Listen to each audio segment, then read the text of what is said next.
Hey guys, and welcome back. I hope you're having an amazing week.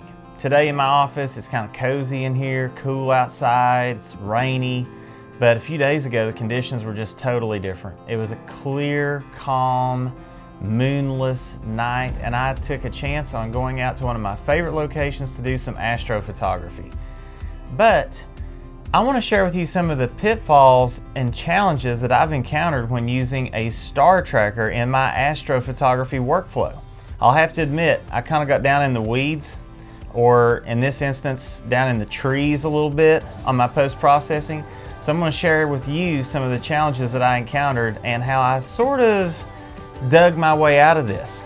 So stick around as we go behind the scenes and do some astrophotography.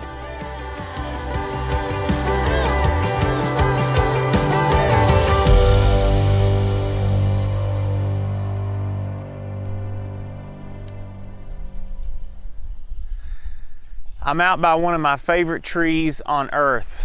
This is the old quince, and if you follow my channel, you've seen me shoot many shots of this tree. I did a landscape study on this tree in 2019, looking at the way the light affected this tree in different times of day, during different weather conditions, during different seasons, and I fell in love with this tree.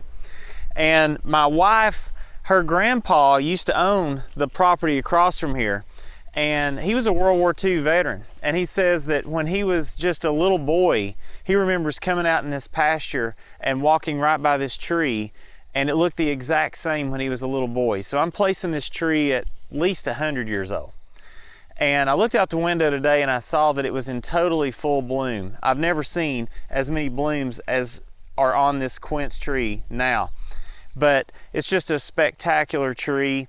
And what I want to do today, since we've got such clear skies, no moon tonight, I'm going to do an astro shot of this tree, and it's sort of going in step with one of my favorite shots I've ever taken of this tree. And the Milky Way is not going to be straight up and down in a linear fashion. It's going to sort of be arcing off in that direction.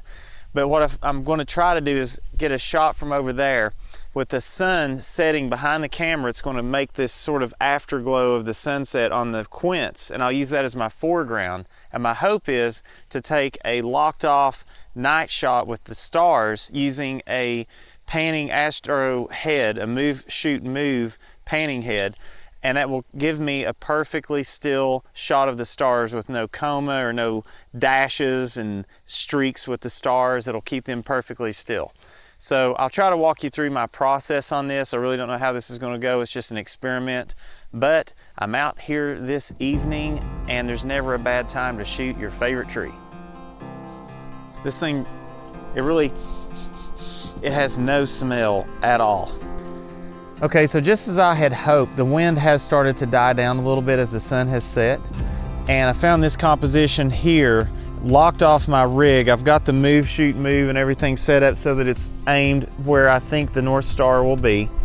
So I've already got my original composition with this 20mm prime with the quince is pretty much dead center. So what I'm doing now is I'm shooting as the sun sets a lot of different shots, locked off, different exposures. I'm trying some that are a slower shutter and then some that are a little bit faster, because I'm shooting in between the wind gusts so that I can hopefully get those limbs and the flowers and the leaves and everything perfectly still. That may not happen, but I'm at least going to try. So I'm just sort of shooting in between wind gusts. Right now I'm shooting at ISO 400, f8 at about a 1/2.5, and the lighting is dropping off naturally, so I'm having to increase my shutter speed. So I'm getting in danger zone here with wind movement. So what I'm going to do now is just jack the ISO up to 2000, and I'm going to shoot 1/15 of a second. It's a little underexposed. Let me take it to 1/10 of a second and 1/8 of a second. I've got it on manual focus, got it dialed in on the tree. I'm not at infinity right now. I'm just trying to get the quince and the foreground really in sharp focus. I still see those limbs moving though. May make for a challenging shot. I really don't want to go up to 3200 ISO, but I'm going to take one just in case. I'm even going to drop down my aperture to f4, and I'm going to shoot 1/60 just to give me one shot. I'm shooting several actually. Try to get one where there's almost no movement in those limbs. It continues to calm down, but not enough.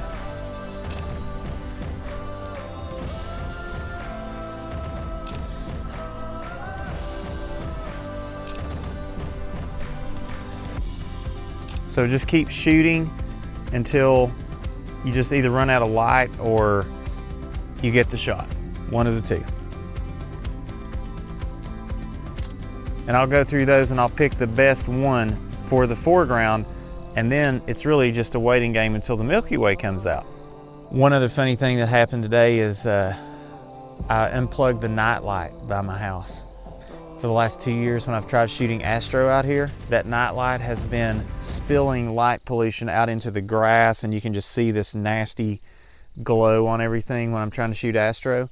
So I got on an extension ladder and I climbed up, and I was going to use cinefoil to create a little bit of a flag and block the light from coming this direction. When I got up there, I saw that the wiring to make it work was just twisted together and had black tape around it. So I just went doing and just unplugged it. So bye-bye night light and bye-bye light pollution. Yes. Okay, so I have my star tracker, the Move Shoot Move, aligned with the North Star. And it has a little laser beam on the side that you point at the North Star that helps you get perfectly aligned. And that way, when you turn the turntable on, it starts to rotate with the movement of the Earth, keeps the camera completely locked off so you don't get star trails. You get perfectly clear stars. I'm going to try to show you this laser beam, which is really, really cool. I have to first focus my iPhone on my house, and then I'm going to turn on this laser. Check that out. How cool is that? We're pointed right at the North Star. I'm a little bit off. I'll have to readjust, but then I'll turn on this little turntable and it'll start rotating and keep my camera completely aligned with those stars so we don't have star trails. The other thing I'm going to do is use this little Pluto trigger, and Hudson Henry told me about this on a video that I saw recently, and this will allow me to shoot much longer exposures with the Z7 than ever before. And because this is such a high resolution camera, if you start using really high ISO, you're just going to get so much noise. But this way I can use a much lower ISO, probably about 200 ISO, and I'll probably do north of a minute long exposure, but I'm not worried about the stars moving because of this awesome star tracker. So let's see how it works. Okay, I've just taken about 6 different positions of the sky behind the quince tree, and I ended up shooting at about a 2-minute exposure. I'm not really sure how this is going to work. This will be my first time seeing images at 200 ISO with a 2-minute exposure from the Z7. I did go down to 1.8 on this 20mm lens, and I just sort of took a grid. I took one shot of the tree base, I scooted to the right just a little bit, I moved up, and then I came back, and then I went up again, and I came over. So I should have 6 images that I'm going to try to put together and see if I can somehow line everything up. The Milky Way, the core is not going to actually rise until about 4:15 a.m. So I'm really seeing the more dim side of the Milky Way right now. So it's not going to be super apparent on the horizon, especially because it's close down to the horizon where the light pollution is. So I know this was a little bit of a challenge tonight. Wasn't exactly the perfect conditions, but still hopefully I'll come away with a good astro shot. So any night I get a chance to go out and shoot astrophotography by that quince tree, it's just an amazing experience. And when I got back, I was giddy to get back into my workflow and post-process these shots, knowing that I had these crisp stars with my star tracker. But it really wasn't until I got into post-processing this that I realized that I had a lot more work to do than I had expected. And you may encounter the same thing when you're doing your astrophotography. So I just want to jump on the computer a little bit. I've already edited this photo, but I just kind of want to show you a few of the things that I ran into, as well as a few of the solutions that I came up with. So let's go to the computer. About an hour and a half later, because I was recording this and my computer decided to crash out on me and my camera battery was almost dead, so I just had to regroup, go grab dinner, and come back. So this is actually quite a bit later. But now, let's hop into Lightroom and I'll show you kind of the pieces that I used in order to put this astrophoto together. So the first shot is actually the twilight picture that I got of the quince tree right as the sun was setting. It was going down and kind of had that afterglow. There was still some color. You could still make out what was green and what was brown. The reason I shot this way is I wanted to get the little blossoms on the tree. I didn't want them to just go into a silhouette, like black little outlines of flowers. I wanted to see white flowers. So I shot this at twilight afterglow. I wanted this versus light painting because I didn't want the ultra high contrast coming from like a flashlight on the ground. I wanted that ambient glow, and then I wanted to dim that down just so that it would look natural under the stars. And so this is that first shot. It's not perfect because if you go into it, you can see that the wind was kind of blowing a little bit too much, and these flowers here were a little bit motion blurred. Some of the leaves over here, kind of the wind blew and those were motion blurred. It's not perfect, but it actually gives me enough contrast to separate that tree. And that's what I really wanted because of this shot. Check this out. So hopefully my computer will catch up. When we have our star tracker, that tree is on the move. The stars are going to be perfectly still, but the tree conversely is actually blurred because it's moving and the stars are being frozen still. There we go. Computer finally caught up. So yeah, check out that motion blur. Now one thing I tried to do is before I turned on the move, shoot, move star tracker, I actually tried to do a shot here with the tree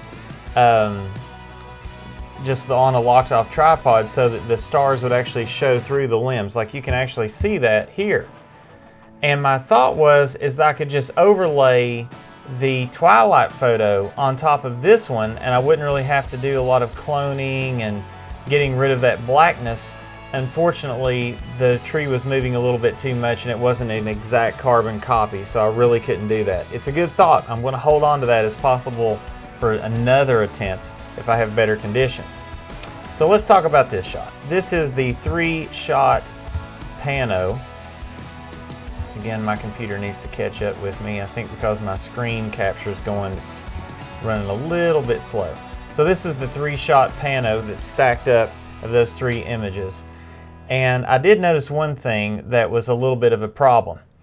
Now you might live in an area that has some light pollution, and I went ahead and bought one of these Kase night filters, which is intended to cut down on some of that tungsten glow from city lights. And it works pretty well, except for I feel that these are going to become less and less effective as cities transition out of tungsten and go more towards LED. So in my opinion, Denison, Texas right now must have a lot of LED because this thing didn't do a whole lot of good. But let me show you one thing that might help you that I did here to kind of combat some of that light pollution. If I go in the develop panel and go into gradient, you'll see that this gradient here is affecting the lower part of the sky and kind of fades out as it goes up. So I noticed as I started dropping the exposure, this is what it looked like without it. If I started dropping the exposure, I could see some of these stars in this area starting to kind of pop through, and then that sort of ugly misty glow kind of died down a little bit, and I really liked that. So I left that at about -1.19, and then in order to counter that, I did this gradient filter, and it's basically just bringing the midtones or the overall exposure back up from what that previous one did. So if I just did the bottom grad, it darkened the whole sky that much, and so I actually brightened that to 0.78 to kind of counter out what that was doing. So then I exported that pano and I exported that twilight shot and brought them into Photoshop. So let's go over there and take a look at how this is going to work. So the first thing we have to do is we have to isolate this tree from the background. And one way I've learned to kind of do this, this is where you kind of get down in the trees on astrophotography, is separating all those little tiny branches and leaves from that background. And that's why I love shooting a twilight shot. So what I did first is I made a copy of the background layer and then went into hue saturation and took the saturation all the way down to 0. Then you can do things like levels. Let me move my panel where you can see it. You can actually just kind of crush the image and brighten the highlights. And the whole goal is you're just trying to get the image to be very contrasty. Think of it like a Xerox copy paper of your image. You just want black and you want white and really nothing in between. And that way you can go in and use your magic wand and you can start isolating big swaths of the sky and just adding to that selection.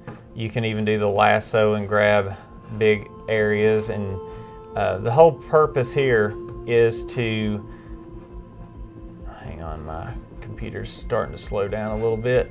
Let me zoom back in.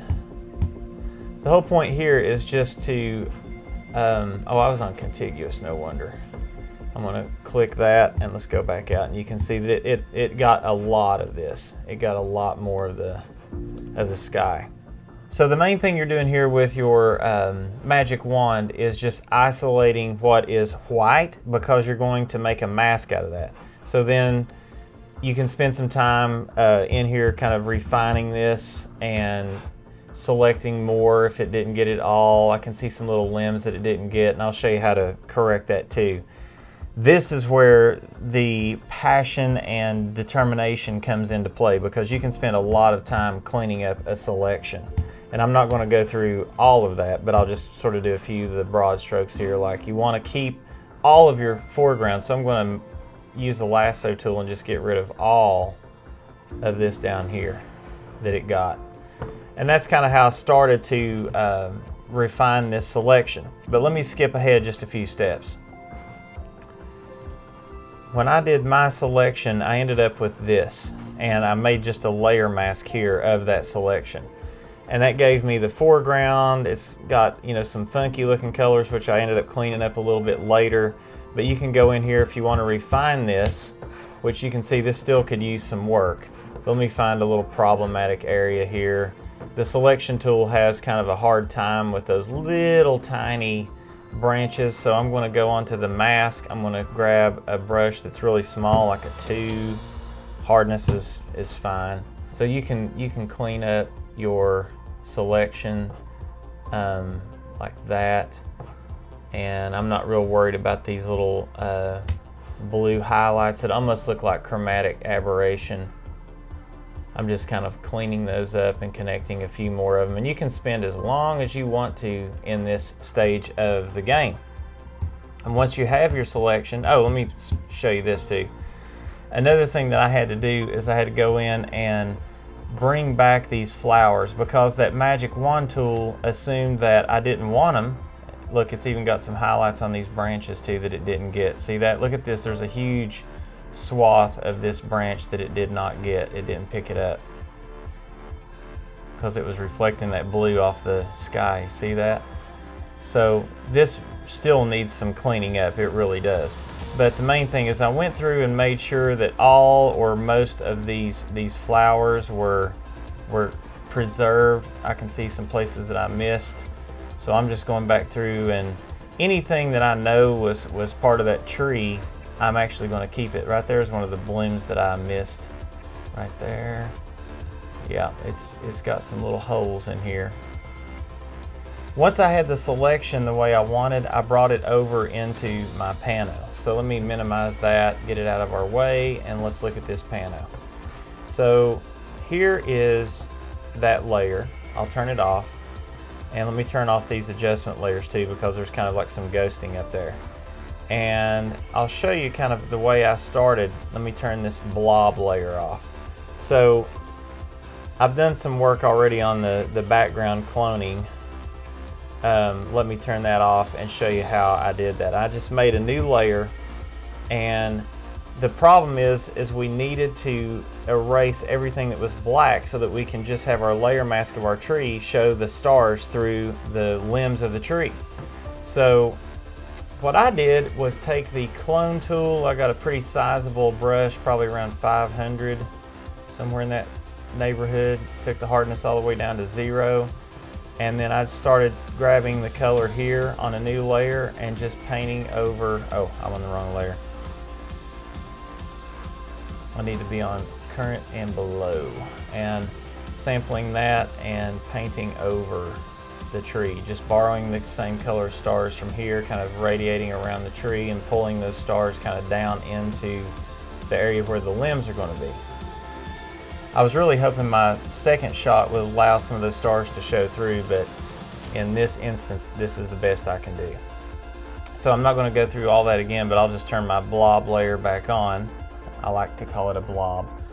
And then this is my background copy, or my foreground copy. And another thing that I did is I sort of cheated it up. See, the horizon was down here, but I didn't really want to have to clone out and worry about all these limbs down here. So I moved it up a little bit, and that helped me not have to clone as much, and it also helped me get rid of a little bit of that light pollution that was down on the bottom part. So once I had it on here, I went through and changed the levels to kind of bring out some of the contrast of those limbs. You see that, how the lighter parts of the limbs that were reflecting that twilight glow, it didn't have enough contrast to really pop. So with doing levels, I kind of darkened down the shadows a little bit, and then did a color balance to kind of make it feel a little cooler because it still had some warmth. And then I felt like the greens were going a little bit crazy, so I just desaturated mostly the greens. But I think it kind of gave me a nice effect with the flowers being white, where they could still kind of pop against the sky. It's like it goes with the sky, having those flowers like a little bouquet under the night stars, and that's really what I was after. So it's not perfect, it's not probably a portfolio piece, but I'm pretty happy with the way that it came out, and I couldn't really see the core of the Milky Way. It was much, much too early. I think the Milky Way came up at like 4 a.m. or something. This was maybe 9 o'clock, 9:30. So as I've said before, astrophotography is a labor of love.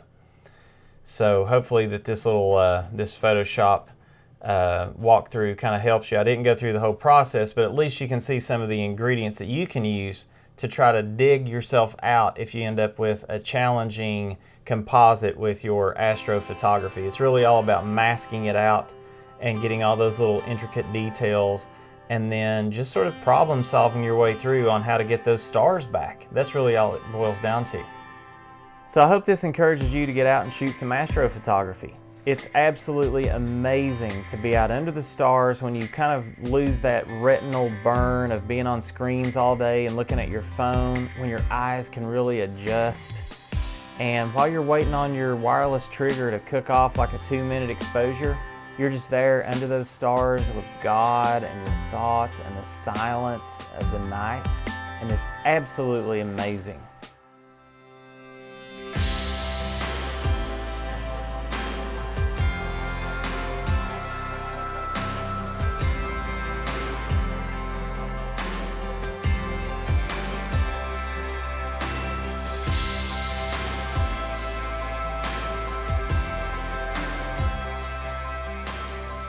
And I'm just really thrilled to have the Move Shoot Move. I think it's a really great tool. Check that out. It's really awesome. I think it will really help you with your astrophotography. And I just encourage you to be emboldened, to get out and take some risks, take some chances, shoot some things. If you've got a barn or a house that's still, and it's got really crisp edges, you're not going to have any issues at all. I'm showing you this because it's a little bit of a challenge. When you're shooting through trees and you got those little holes and the stars, you're trying to line up through those holes and it's maybe moving around, that's when it gets super, super complicated. So do that with caution. But apart from that, I say, why not? At least give it a shot and see what you come up with. This one is definitely taught me a lot, and it's also taught me how to look for the type of setup that I'm going to try to shoot when I do astrophotography. And remember, in the Northern Hemisphere, as the summer wears on, it's going to be easier and easier to get out and do astro without having to get up at crazy o'clock, right? So I remember in September, the Milky Way at like 10 o'clock is like straight up and down, this beautiful, perfect line, and the core is just staring you in the face. It's going to get better and better. So watch out for that new moon and keep an eye on the weather. And when the conditions are right, be a night owl. Get out and get under those stars. I hope you've enjoyed this episode, and thank you so much for tuning in.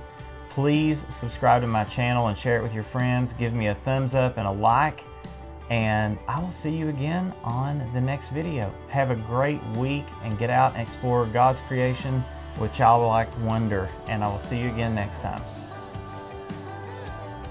And if you missed the last couple of videos, here come the links to those right now.